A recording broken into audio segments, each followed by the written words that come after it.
Bonjour à tous. Dans cette vidéo, nous allons vous montrer comment installer le package PLSDA et utiliser ses diverses fonctionnalités. Donc, tout d'abord, vous devez installer le package DevTools, puis le charger avec la fonction Library DevTools.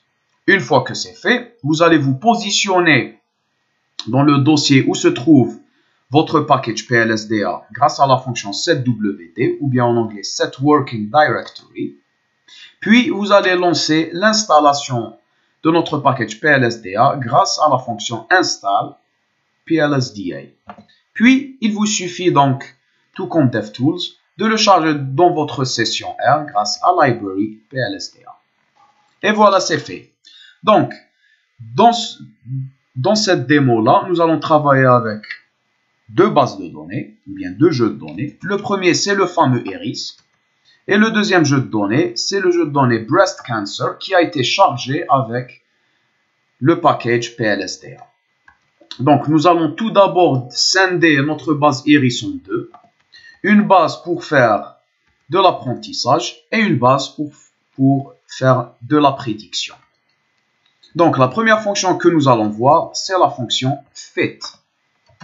Cette fonction fit permet de faire l'apprentissage du modèle. Donc, on peut lire dans la description, fit is used to fit a partially square discriminant analysis model. Et donc là, cette fonction va prendre en paramètre formula qui est une formule qui va contenir le nom de la variable cible ainsi que les variables prédictives qu'on veut utiliser. Data va être un data frame qui va contenir la variable cible ainsi que les variables prédictives. Ncomp va être le nombre de composantes utilisées. Selection.var ou bien selection.var est une variable booléenne qui va nous donner le choix soit de faire une optimisation de nos composantes et de nos variables prédictives ou pas. Et enfin, seuil VIP, celle-ci est utile lorsque selection.var est égal à true ou bien égal à vrai, parce que le seuil VIP va nous permettre de sélectionner certaines variables prédictives. Donc, nous allons tout d'abord construire un objet fit. Donc, pour cela, je vais faire fit. La formule, donc, species, pardon. Le data frame que je vais utiliser, c'est le train. Je vais choisir 4 composantes. Et je vais faire une sélection de variables. Donc, selection.var equals true. Avec un seuil VIP, dans notre cas, qu'on va choisir par exemple égal à 1. Et donc là, c'est bon. Je lance ma fonction. Donc, comme vous pouvez remarquer, si je n'ai pas installé ou bien chargé certains packages, ces derniers vont être installés et chargés. Donc, c'est notamment le package tidyverse, le package fastdummies, discriminer et mixomix, ainsi que mass. Et voilà. Donc, nous avons chargé tous nos packages. Et donc là, nous allons découvrir notre objet res. Alors, res contient plusieurs variables. Donc, select var, error, que nous pouvons donc regarder à travers la fonction surchargée summary que je vais lancer.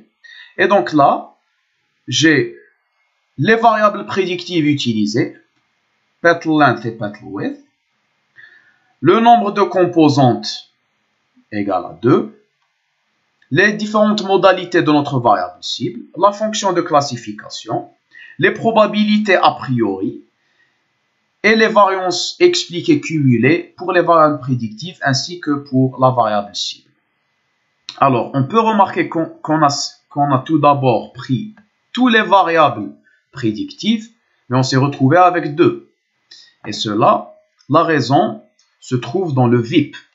Puisque si on voit par exemple ici nos deux plots, donc nous avons optimisé nos composantes pour en garder seulement 2. Puis pour chaque composante, on peut voir pour chaque variable prédictive sa valeur du VIP. Donc, pour simple length et simple width, on peut voir que ce soit sur la première ou la deuxième composante, ces variables ont un coefficient VIP inférieur à 1. Et donc, par conséquent, on ne les prend pas. Et voilà, donc nous allons explorer d'autres fonctions, notamment la fonction plot component PLSDA. Donc plot component PLSDA permet de prendre l'objet généré ainsi que l'indice des deux composantes. Quand je la lance, je peux voir que cette fonction me génère deux graphiques. Le premier graphique représente les variables prédites. Donc, en fait, ce sont les observations prédites. Et le deuxième plot représente les observations originelles. Bien évidemment, ceci n'est pas suffisant pour évaluer notre modèle. Par contre, si on voit ici que nos variables prédites sont mal réparties, on peut déjà deviner que notre modèle est très mal construit.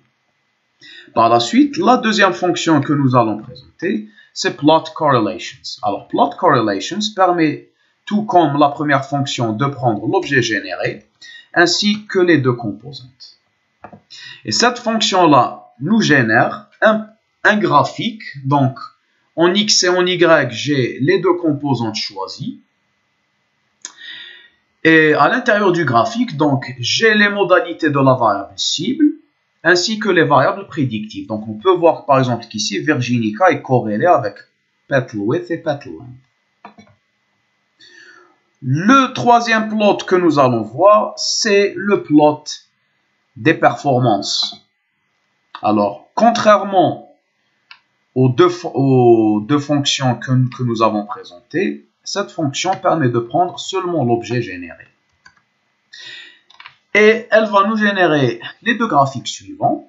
Donc, Model Performance, qui va nous montrer donc le R de X cumulé, ok, le R de Y cumulé, ainsi que l'erreur générée lors de la cross-validation pour l'optimisation de nos composantes. Et voilà, donc on a vu les fonctionnalités de l'objet res, donc quelles sont les fonctions qu'on peut appliquer dessus pour mieux comprendre notre modèle. Et nous allons donc avancer vers la prédiction. Donc la prédiction se fait avec la fonction predict PLSDA. Alors, quand on lit le help, on peut voir que predict PLSDA produces predicted values on new data from the model generated by the fit object. Et donc là, cette fonction-là permet de générer des prédictions à partir de l'objet généré par le fit. Donc, en se basant sur le modèle généré par le fit. Et donc, cette fonction permet de prendre les paramètres suivants. Obj PLSDA. Donc, obj PLSDA représente l'objet généré par le fit. Data représente le data frame contenant seulement les variables prédictives. Et type va être choisi pour le type de prédiction. Donc, si type est égal à posterior, ça veut dire qu'on va utiliser les probabilités a posteriori pour faire notre prédiction. Si type égale à class, ça voudrait dire qu'on va utiliser l'ADA pour faire notre prédiction. Et très bien. Donc là, nous allons lancer notre fonction predict PLSDA. Donc, predict PLSDA. Alors, comme nous avons mentionné plus tôt, elle prend l'objet généré de fit res.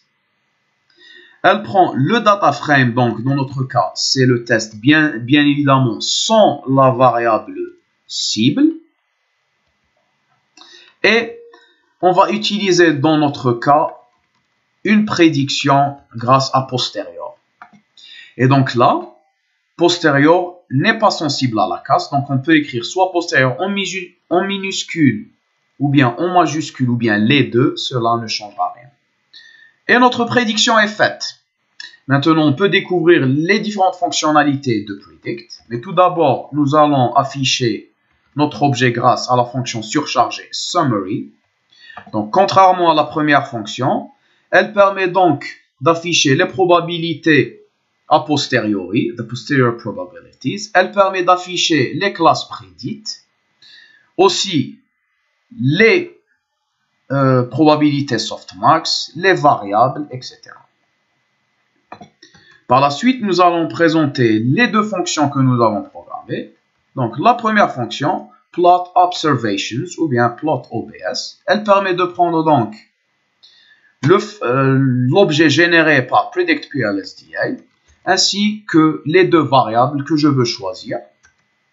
Et donc là, on peut voir qu'on a la variable petal-length et petal-width et nous avons nos observations. La deuxième fonction qu'on va présenter, c'est celle de la matrice de confusion. Donc, matrice confusion qui va prendre deux éléments. Donc, le premier élément représente les classes prédites. Donc, ici, c'est classe pred. Et le deuxième élément représente tout simplement les variables originelles. Donc, test qui est la cinquième colonne. Et je lance cette fonction-là. Et donc ici, j'ai une matrice de confusion et j'ai le taux d'erreur. Donc nous avons un taux d'erreur de 5,26%. Et c'est fait. Et donc nous allons refaire nos opérations pour la fonction breast cancer que nous avons chargée. Bien évidemment, si vous voulez avoir quelques informations sur breast cancer, vous pouvez les consulter. Voilà. Par contre, avant de lancer breast cancer, on doit d'abord vérifier son type. Donc ici, breast cancer doit être un data frame. Or là, on a un type qui est un peu différent du data frame. Et donc là, on doit faire une petite manipulation qui est tout de même représentée ici dans examples, dans l'exemple. Et la première chose à faire, c'est de rendre breast cancer en data frame. Donc, data frame, breast cancer, voilà.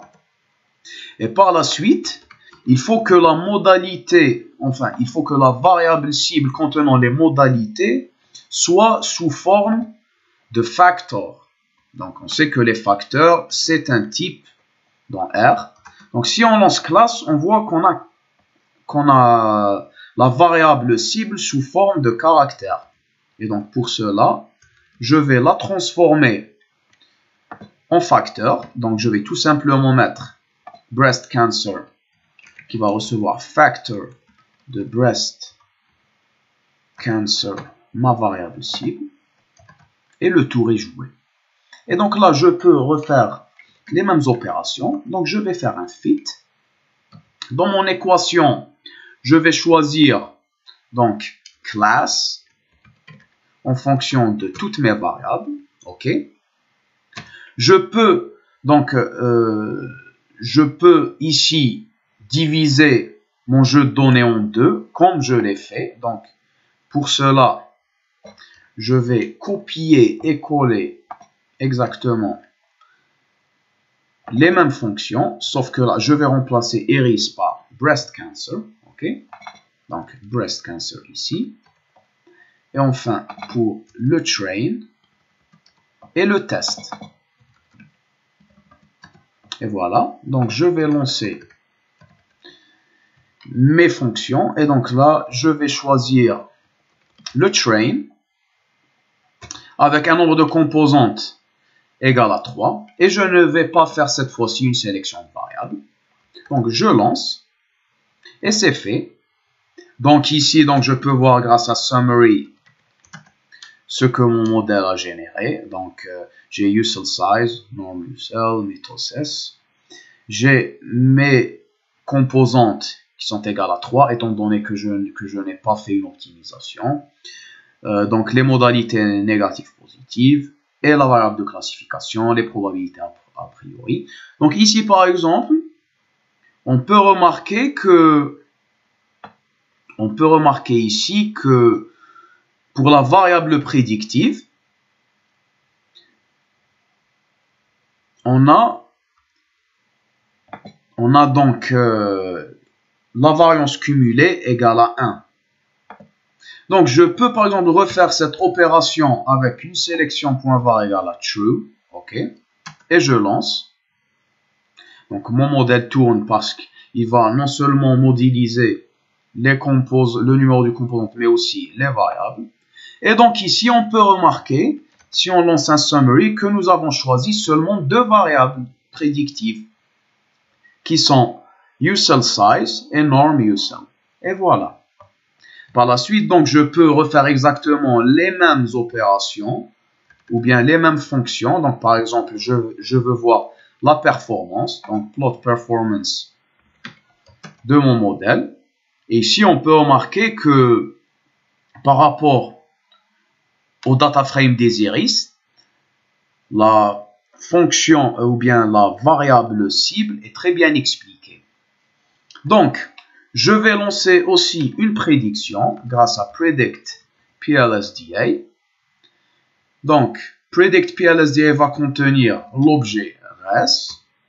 Elle va aussi contenir donc mon test. Bien évidemment, étant donné qu'on a trois variables prédictives et une variable cible, donc la variable cible va se trouver à la quatrième colonne.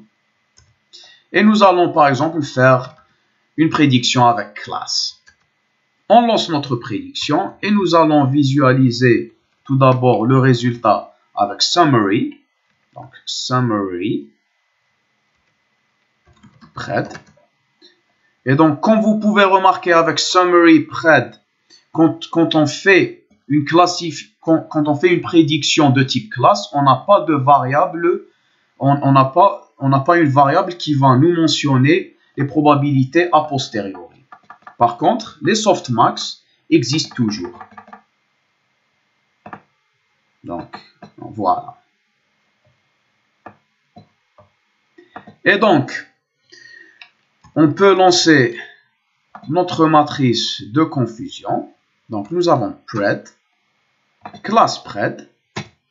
Et ici, on va mentionner le test. Donc, C4. Et je lance.